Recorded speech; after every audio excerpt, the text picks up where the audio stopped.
Welcome to Social Justice and Community Engagement, a program that shares the efforts of the Division of Institutional Equity and Diversity at the University of North Texas to facilitate access, equity, and inclusion for the UNT and surrounding Denton community. I'm Shani Barracks Moore, UNT Director of Diversity and Inclusion, and I will be your host for these conversations. The goal of our show is to create awareness about opportunities to engage with our efforts so that the UNT and Denton community can collaborate to create more inclusive and equitable living, learning, and working spaces. We're delighted to have with us as our first guests the latest facilitators for our Unlikely Allies in the Academy, Women of Color and White Women in Conversation series, based upon a book by the same name by Dr. Karen Dace, Vice Chancellor for Diversity, Equity, and Inclusion at Indiana University, Purdue University. The book is filled with essays written by scholars and other members of higher education across the country, using their work to create more authentic cross-cultural relationships in higher education and beyond, to create educational access for all students through inclusive environments. The Division of Institutional Equity and Diversity, led by Joanne Woodard, began the series last year with Dr. Dace and Dr. Frances Kendall, author of the chapter A White Woman Talks to White Women. Today we continue the series with the author of the chapter A Latina Testimonio, Challenges as an Academic, Issues of Difference, and a Call for Solidarity with White Female Academics, Dr. Teresa Torres, Associate Professor, Latinx and Latin American Studies Program and Sociology Department at the University of Missouri at Kansas City. We are also joined by her colleague, Lisa McCarty, an educator, activist, and co-founder of Just Systems in Kansas City, Missouri. Welcome to you both. Thanks for joining us and being on our first guests on our show, and for joining us for the Unlikely Allies in the Academy series. Thanks for having us. I appreciate it. So first we'll start with you, Dr. Torres. Let's begin by you sharing a little bit more about yourself with us, specifically how you first became involved with efforts to create access and equity in communities, and then also how you bridge that into higher education. Well, I first worked in the Latino community in Kansas City as an advocate for youth and working with young people and a youth group, and seeing the kind of inequity in their economic home situations and also in the community in general, and how they were treated by the police, and they would come and talk to me about that. And it was from those experiences that I felt like I needed to turn and get my go to higher ed, because I felt education is the doorway to access and equity, and so that's why I went into higher ed. Great, thank you. And what about you, Ms. McCarty? In the context of Kansas City, I would say that my work in this area started as a public educator, pre-K through 12 predominantly, and articulation from our school system to the university where Dr. Torres was a professor, as well as the fact that she was a board member for the school district, the charter school that I was working for, was where this particular work really took off. And now I mostly focus on helping schools, systems, and even just individuals within our community, providing education around restorative practices, restorative justice, equity, access, and all of those things in the context of the community. Okay, so you mentioned a little bit of some of the work that you all have done together, but tell us a little bit more about how the two of you have worked together in the past in the context of social justice and community engagement. Well, we've both been involved in workshops for teachers. We've also done it with at conferences, talking about specific strategies that you can use in whether it's in school institutions or in higher ed. And we've also started to branch out in other areas. Lisa's doing more work in the community. My work is still predominantly in higher ed, and that's why I invited her to come with me. So we stretch each other in places, and I haven't always had the freedom to go where she's gone. And we have a third colleague, Afro-Latina Cecilia Belzer Patton. She's my partner in the Just Systems business. And we've worked on issues of restorative justice together, but more that they do the majority of that work, and I'm more in the university. Okay. So tell us what you shared with us today at the Unlikely Allies in the Academy session, and what do you hope that our participants got out of it, and what do you think were some of the most notable moments? You want to start, Lisa? Well, I think the our goal going in was to model the natural both promise and challenges that sit in across an interracial relationship that is even centered on a common purpose like social justice. And even when you can keep that in the center of the relationship, that there's tensions that you navigate together, responsibilities that you have toward one another, the authenticity and the vulnerability and the conversations that happen. So hopefully we were able to share through some of the stories how that isn't always clean and it can be messy, but the outcomes of going ahead and getting comfortable with that uncomfortability are worth it. And even when it's not perfect and you're not there yet, to just stay in it. Hopefully that. And I really appreciated the voices. I felt like we elevated the voices of some people of color in the room, and hopefully we were all able to hear those needs expressed, the need for authenticity, the need for action, the need for safety, and the need for value when you do have a person of color in your space that is able to offer that lens for you. How about you, Dr. Torres? I agree with everything Lisa said, and I also want to add that some of the participants came up to me and they thanked me because we gave them a space, a forum for which they could talk and have difficult conversations, which was really one of our other goals, was that we could really talk about how do we work collaboratively together, how do people basically not step on anybody's toes. I mean, we all want to be allies and work together, but we have different roles to play. That, we don't want to use our privilege to overpower somebody else, but we also have to recognize that a lot of times we don't have those who don't have access is sitting in the rooms, and so those of us who have privilege of being able to sit in the room as an educator, a staff person, administrator, that we need to be aware of who are the most needy in our community, or in this case in the institution. Thinking of our students of color, those who have LGBTQIA students, our students who are not as able-bodied, those who feel excluded for whatever manner, feel that they are wanted and included. And so how do we build that community of social justice for wherever we are? And that was really, I think, the goal, and I felt that in the room, and people thanking us because we gave them a space to also share and ask questions during and more importantly at the end to kind of wrap it up.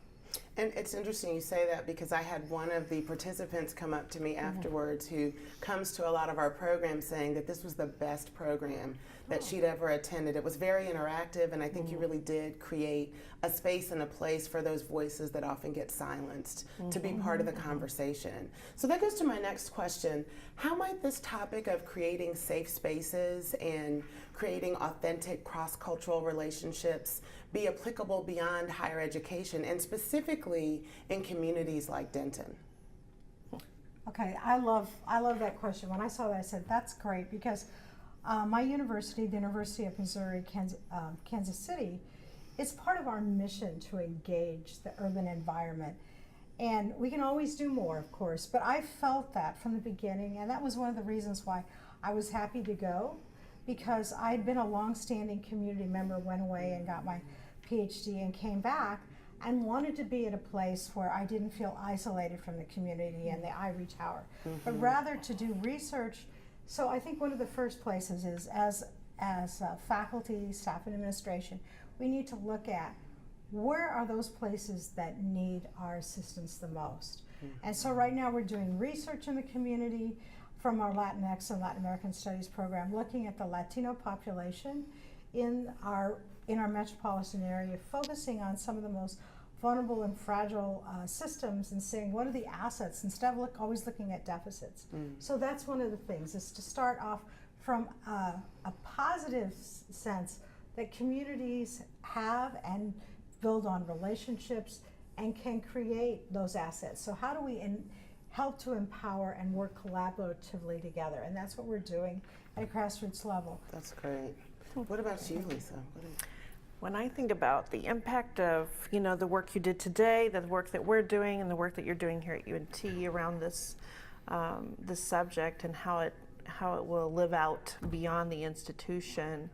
The greatest promise it holds for me is a bit more personal, like it sits with the individual graduates that leave the institution. And in the room we had both students and faculty, and crossing that bridge to have those courageous conversations across those lines, as well as hopefully across your various if you have silos in your institution, crossing those lines. And then mostly just sending graduates out into the world with their feet under them, able to navigate what is not truly a post-racial society, but a society with a lot of work to do, and a society that really needs people who are capable of getting into the conversation and leading change. That's what I think universities are for. And so it's really great that you guys are setting them up for that, as more along with all the required classes. Right, yes. I really appreciated you all noting that we are not post-racial. Right. And that there's some of the artificial markers that folks think there are that say, oh, we've arrived. And it's a journey, right? It's not necessarily a destination. And I think you all did a really good job of sharing with people and helping people to see that we're still on that journey. So from that perspective, I'd be interested to hear what recommendations you all have for individuals, for groups who want to build more authentic cross-cultural relationships. And I think particularly for college towns like Denton, where you have the university here at our disposal, and the university is a huge part of the community. Right. What recommendations would you have, and what do you see as the future of this work in social justice and community engagement? Well, I think it's the role of the university to be in the community. And I think that when you look at a population, and I don't know Denton that well, but I'm assuming that is a quite diverse population. Who are the people that interact with the community besides the students? And oftentimes, because I live in an urban university, a lot of times it's been, the white alumni and the benefactors that give to the community that seem to be the only faces that you see interact with community. But because my university has this urban mission and to outreach, we see all manners of people who feel comfortable to come to the university. And so I think that's it, to have diversity programs and lectures and speakers, and invite the community to come and hear, to have lecture series in which you engage these very difficult questions, and then to create the space for difficult conversations, and also to enable, like, maybe we have like a senior group, and it's not very diverse in the conversation, but it would be great to have conversations inviting people of different backgrounds and different experiences to come together and create relationships, because that was one of the things we saw with the community at the workshop today, was saying, hey, let's have a conversation, and I want a relationship, and it's not just because I work with you, but rather I want to get to know you at that personal level. And I think that's where the rubber meets the road, the walls start to come down when we can meet person to person. And you had alluded to that as well. Right. Okay. I think that, when you come to university, that's probably one of the most diverse spaces you may ever experience, Yes. both in terms of just visually diverse for people and ideologically diverse for people. And past that, you may find yourself self-segregating again. Certainly prior to that, you probably were experiencing some levels of segregation or self-segregation. So capitalizing on the opportunity, I always say that diversity is great if you can get it so that you can see it, but what are you actually doing with it? What opportunities are you grabbing from all those hearts and minds? And so look at the engagement piece of, like, how deeply are you engaging those voices, and are you still missing some, and keep seeking more lenses. And hopefully people will begin to make the evolution, especially white folks like me, of realizing that actually There is no certainty in making autonomous decisions. That the only way you can really be certain is if you have informed stakeholders around you. That's like, I think my biggest recommendation is sort of like, how are you engaging the diversity that you have here?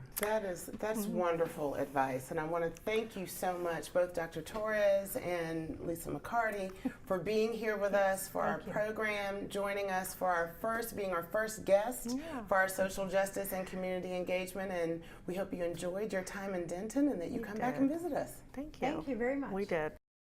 To learn more about the Unlikely Allies in the Academy program, visit the UNT Division of Institutional Equity and Diversity website at edo.unt.edu. We hope you stay tuned for our next segment. In the meantime, here's some information about one of the Division of Institutional Equity and Diversity's longest running events, our Equity and Diversity Conference.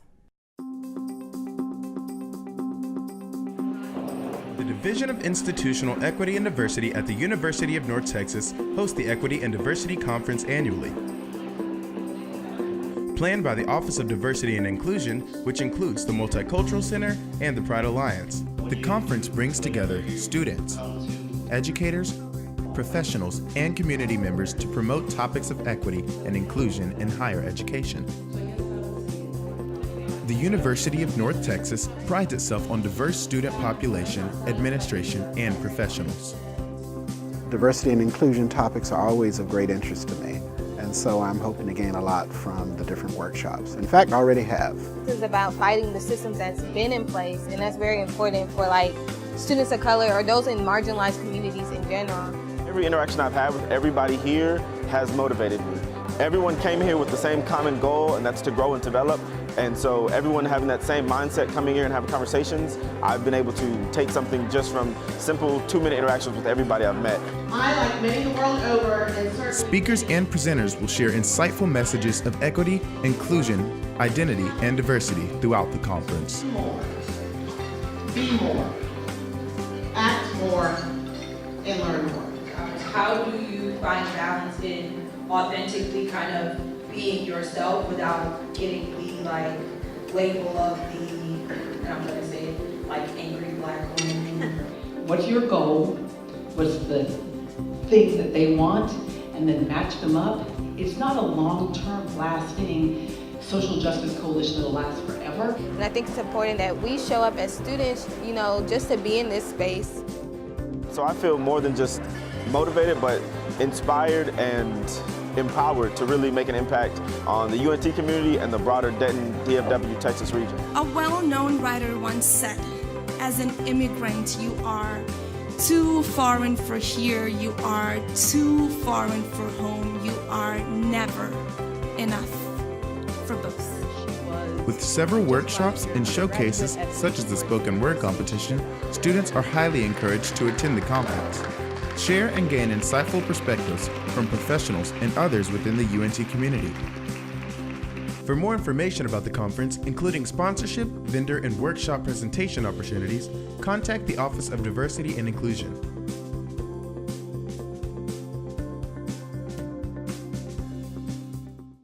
We hope you will join us for our 18th Equity and Diversity Conference held at the UNT Union on February 22nd, 2018. Themed Access Granted, Building Bridges to Inclusion. Our keynote speaker will be former Vice Presidential candidate Rosa Clemente. To learn more about how to sponsor, present, or attend, visit our conference website. An effort to bring more awareness and have students really engage with some of those conversations, we host the Clothesline Project, which is what we believe a physical display and an opportunity for students to share information, write words of encouragement, advocate for individuals who are victims of intimate partner violence. You just get a shirt and you would just put something that you would want people to tell you if you were in that situation. So maybe words of encouragement or a picture for them to maybe interpret into whatever they want to interpret it as. Or just something that will make them feel secure and at the campus they're located at.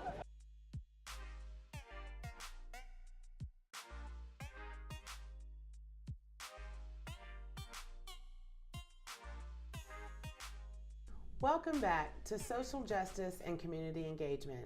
We're joined now by one of the co-chairs of the Denton Together Coalition, Cheryl English. Cheryl, welcome to the show. Thank you for having me.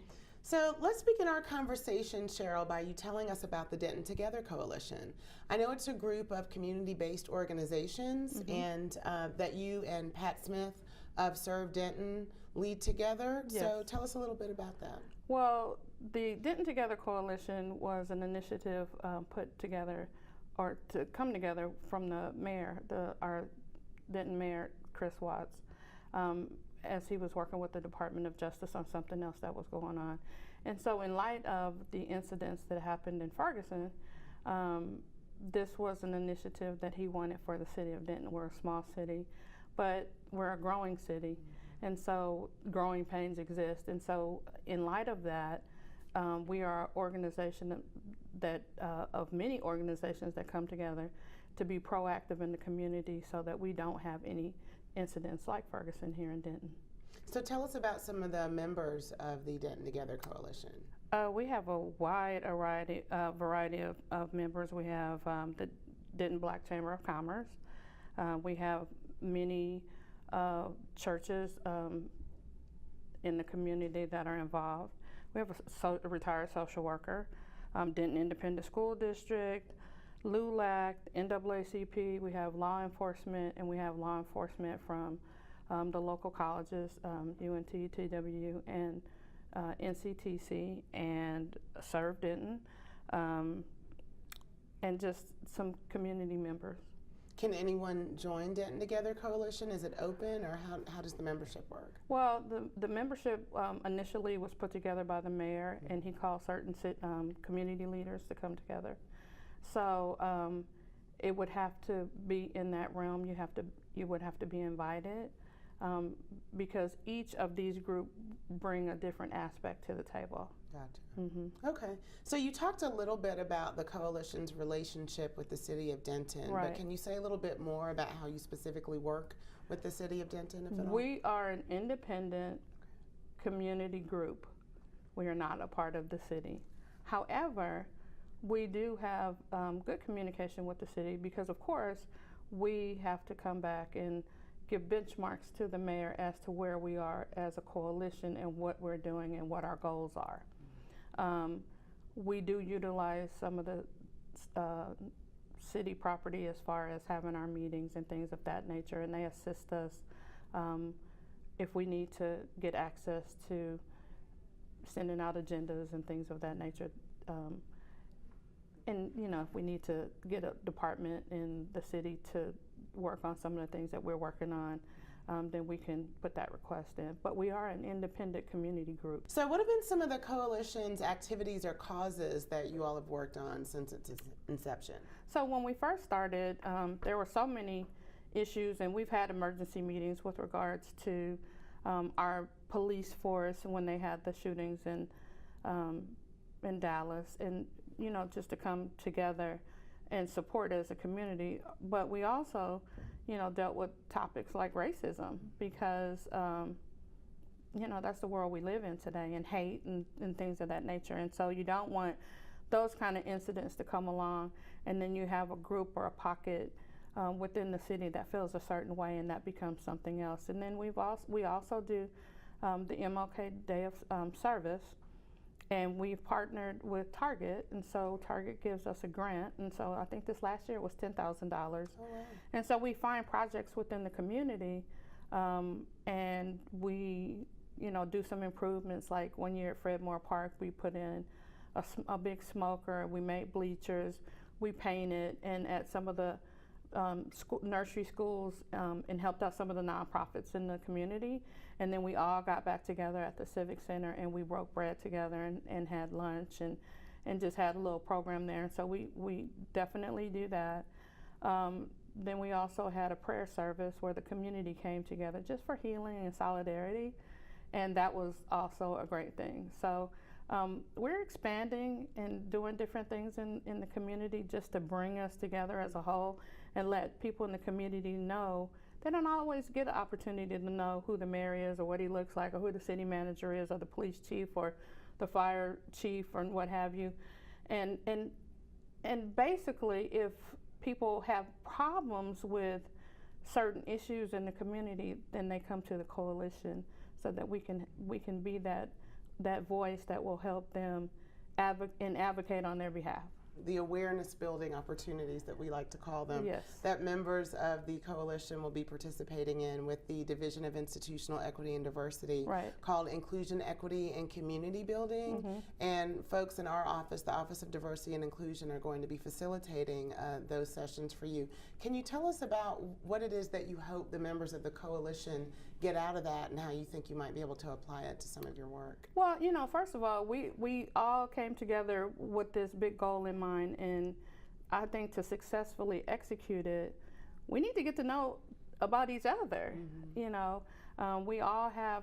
all come from different backgrounds, and we all have different ideologies and beliefs and how things should be done and experiences. And so with that training, that'll help us come together so that as we even go broader into the community, we know how to help them and to facilitate certain things, and that will help us.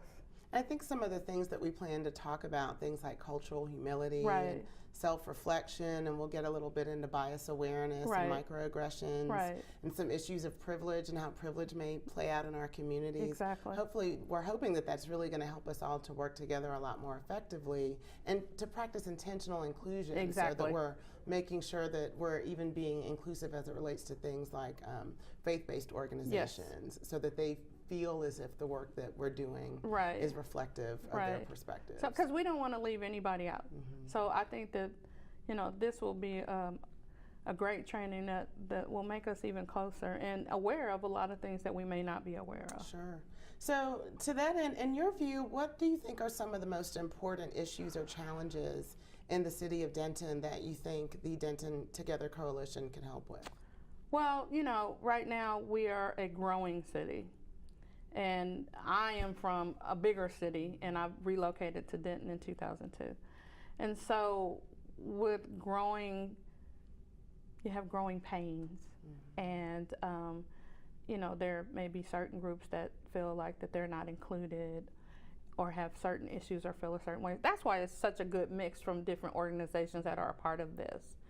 And we just want to continue to make sure that people don't feel like that they don't have anywhere to go if they have an issue, that they can come to one of the members of the coalition and that we can help them get that resolved. So what suggestions do you have for the citizens of the city of Denton to become involved with issues related to social justice or equity and inclusion or community building or engagement through Denton Together Coalition or otherwise? Well, we are just that big facilitator in the middle. All those different people have different groups that they can go to, and if there are issues, they can come back through us. So there's NAACP, there's LULAC, but you can also get involved in the school district. There are committees within the district. You can also get involved in the city. There are a lot of nonprofits here who need people to be involved. And so we're plugged into all of those. Because there's still a great need here in Denton, and so there's always something to do. Well, Cheryl, thank you so much for being here, and I know Pat Smith sends his regards. He does. Yes, and we look forward to maybe having you back to hear about some of the things that Denton Together Coalition is doing. Well, thank you for the invite. It has been my pleasure. Thank you. And to all of you, thanks so much for joining us here for our first issue of Social Justice and Community Engagement. I'm Shani Barracks Moore, and on behalf of UNT's Division of Institutional Equity and Diversity, we thank you for joining us, and we will see you next time.